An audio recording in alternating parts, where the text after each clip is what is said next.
चलिए सैया छठी मैया के घाट। अर्घ देके परब पहिया जोड़ब आदित्य के हाथ।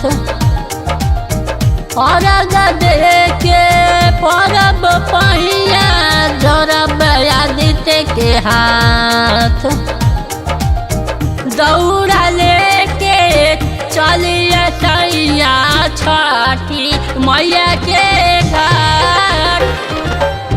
दौड़ा लेके चलिए सैया छठी मैया के घाट।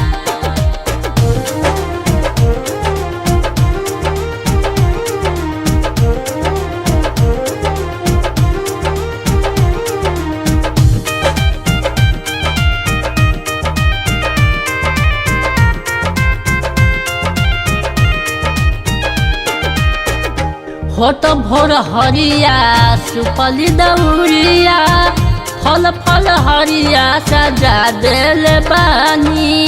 ये मोरे सैया पड़तनी पैया घियावा के दियावा जरा दिल बानी।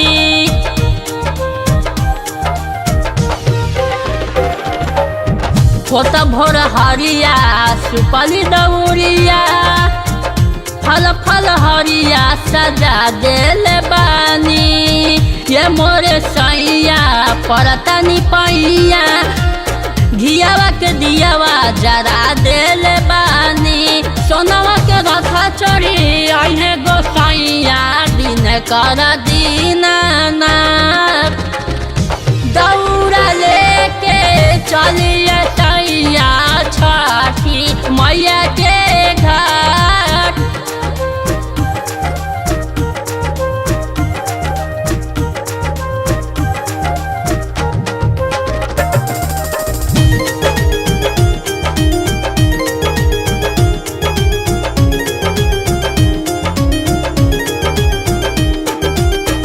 गगा करी अंगनवा सजनवा गोदिया में खेली लालनवा जी।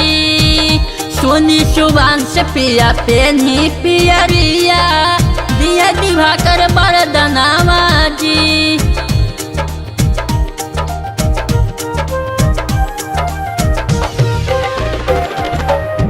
गह गह करी अंगनवा सजनवा गोदिया में खेली लालनवा जी। रोशन दीवाना पिया पेनी पियरिया गोदिया में खेली लालनवा जी। दोनों बेकत चरण में जाके झुकावल जाई मात। दौड़ा लेके चलिए सैया छठी मैया के घाट। एंगल म्यूजिक कुमार रमेश की प्रस्तुति।